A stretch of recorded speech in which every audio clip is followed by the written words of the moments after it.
Hi guys, and welcome to AFTV. You've tuned into AFTV News Daily with me, Cecil G, and I've got the Italian representative over here, James B, to my left. Might you start with Italy? Bro, come on, man, bro. They're favourites, bro. They're favourites, man. It's 2-on-1 already. They're favourites. 2-on-1 already. And we got Turkey. We got Turkish representing Turkey.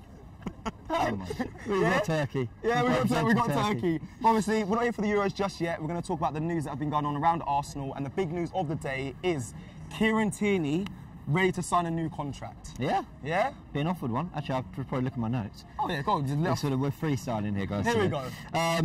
Exclusive from Chris Wheatley, who basically runs our shows these days. Big up Chris Wheatley every time. Exclusive, he says, Arsenal have opened talks with Kieran Tierney over a new contract. He's not going to go into the details, but we're happy about that. Sounds like we're getting ahead of these things a little bit more than usual. Happy about that? Yeah. I mean, they're doing it quick. I like that they're getting it sorted. We still need a backup. Yeah. Anyone interested? Any people got things that come to mind for a backup left back for you guys? I'm looking at the priorities that we need, and that's the starting 11. Yeah. You know, with the backups, I expect them to do their due diligence and get the necessary appointment we need for that. Yeah, they're not going to be the big names for the backups. Yeah, it's going to be maybe a young talent. What we decide for I hear that. You know, it's not our job; it's their job to do it. All we know is we need it. I hear that. I agree. Yeah, I mean, with the backup thing as well, we were very on Arsenal's case about it in January, and obviously we're going to be this summer. But Turkish is right. Address the main first 11 positions, because you can always chuck Saka at left back. You can always put Cedric there. You can always play a back three. It's not ideal. A club of Arsenal size shouldn't go into a season with that sort of dilemma. Yeah. But it kind of is bottom of the list. But I'm glad we're tying them down. We've seen Martinelli, Saka, Aubameyang. Yeah. Who else has tied down with this manager and they do quite quickly? I mean, there's been a lot of criticism about the transfer work they've done, obviously about Arsenal, you know, and the club and where they are. But if one thing they kind of got right is a contract situation. In the last year, maybe. We say it's better. I mean, we're letting Ramsey and Wilshere go for nothing. Well, Saka was nearly, you know, contrary to that statement. Balogun, I shouldn't forget. Balogun's another one. It's something they got to get right, and starting with Kieran Tierney is a good start for sure, because he's someone that's still got a couple, 2-3 years left. Yeah. This is the point where you do renewals, when 2-3 years remain. True. Okay, so obviously Xhaka's on his way out, people. I know you and Robbie had a nice little live last night. His comments were very interesting. I'm not going to say too much on it. I don't know if you saw his comments, James. I'm sure you did. Any thoughts on it? A lot of people said I was wrong for thinking there was something in those comments, but I still read those comments and think there was a lot wrong in those. I'm going to be honest. He said a lot. What were these comments again? He said, like, if the team's... He said you're only as good as your team. Oh, no, I did see those. I did. He's had a good year. had a good season. Doesn't that sound kind of derogatory? The fan base is so split on lacking ownership. It's so split. What I'd say is, footballers know that everything you say can be played on twist or whatever. True. My thing is, he maybe didn't mean it in a negative way. I know what he means. It sounds like he's saying, I've done what I can, the team around me failed me. If you're a midfielder, you're the engine room in the team as well. So a big part of, you see the impact Smith Rowe had when he came in. So let's not start saying, as much as Xhaka can only do as well as the rest of the team, the rest of the team can only do as well as Granit Xhaka at the same time. And that frustrated, and it's clear that since Xhaka's come in, we've not been the same team. We don't dominate games for 90 minutes. We don't dominate midfield like we used to. But I'm going to give him the benefit of the doubt and say he didn't really mean it in that way, but maybe he's done being careful. He knows I understand where I was coming from. No, that's fair, because the comment section made me feel like I was going mad. A lot of the comments were everything negatively, and I know generally I'm pessimistic. But with that one in particular, I reread it, and I thought, if that was his teammate, I would have thought there's something in there that tells me you're not taking ownership of your responsibility in this. You said you've had a good season.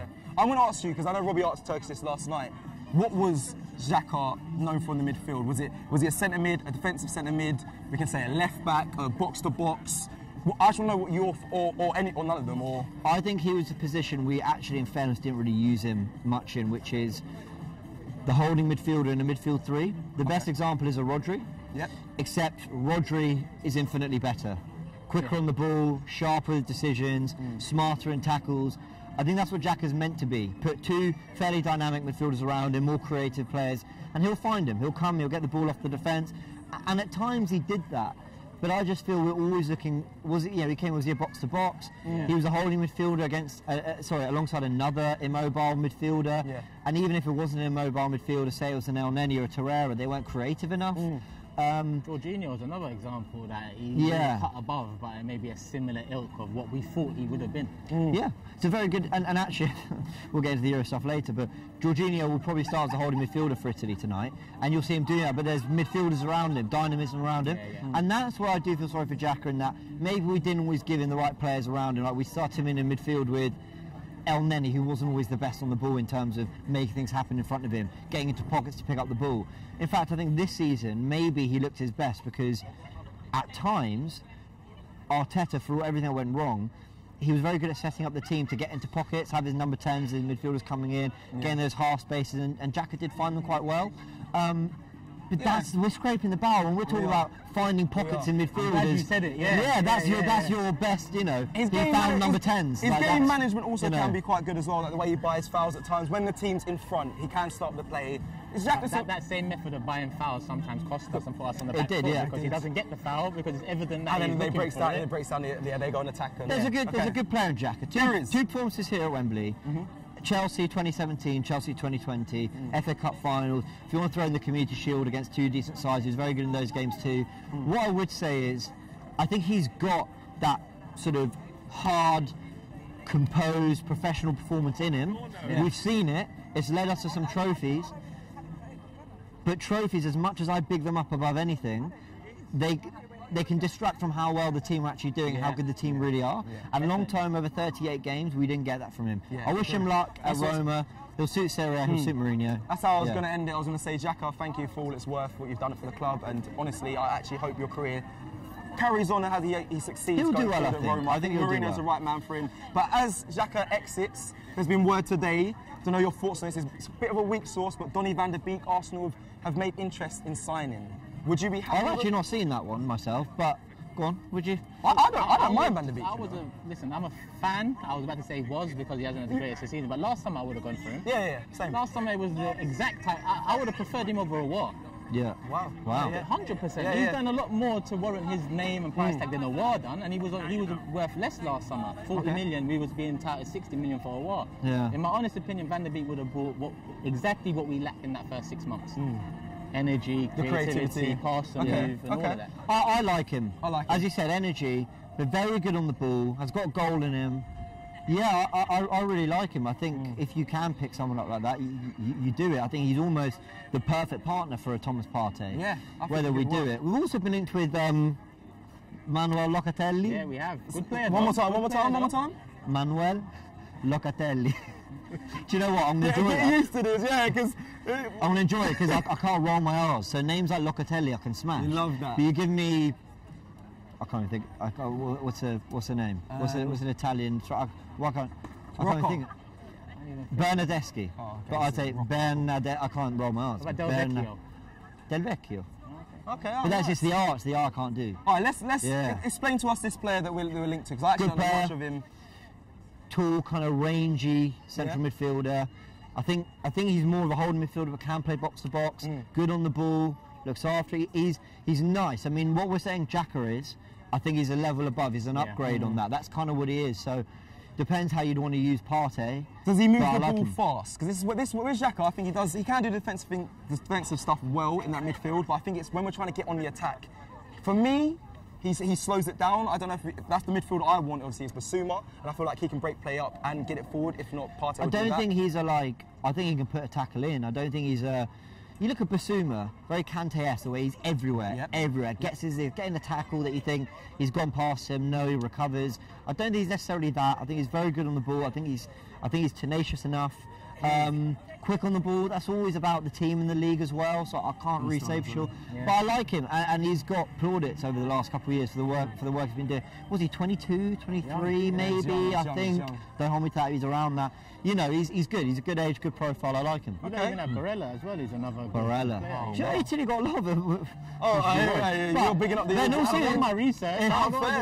Fair. In terms of the midfield profiles. Yeah, Barella, Locatelli, Sensi. There's some good players in there, good on the ball, and that's kind of what I like about Italian midfielders.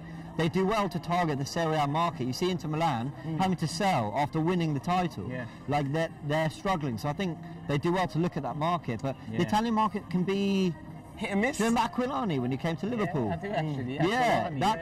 Yeah, it can be a bit. I don't know how I remember that. I've had a Ty moment. Do you remember Ty was like Ryan Babel? Oh yeah, He goes Ryan Babel. Yeah. How long I've had one of those. Yeah. Aquilani, great player, but injuries were the problem. But just sometimes it doesn't work out. So okay, right. So last position, I kind of look at some transfer news before we end up. Strikers. Okay. Arsenal.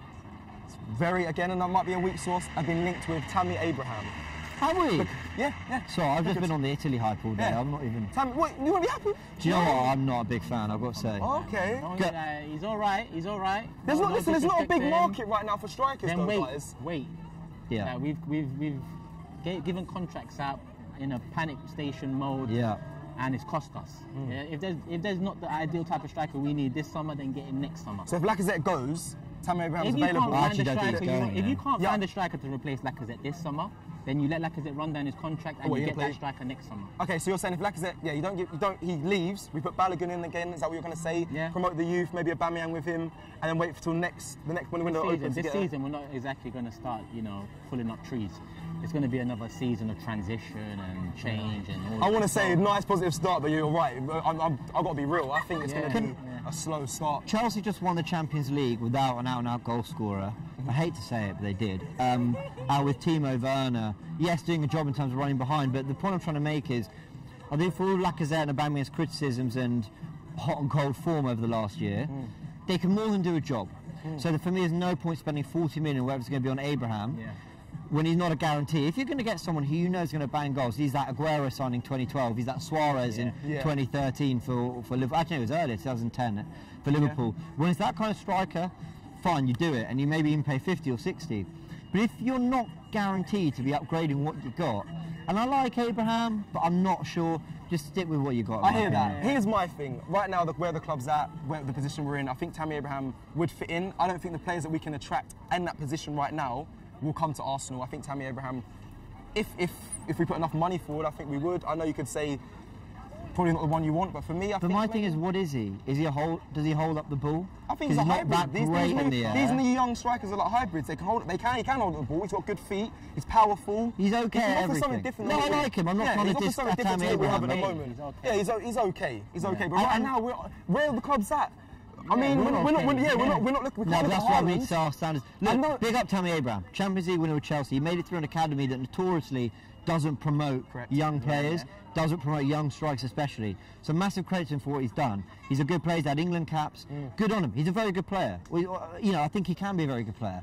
I just don't think this is the kind of move Arsenal should be looking at. All right, well, we'll leave it at that. But before we go, obviously, Italy, Turkey. First game of the Euros.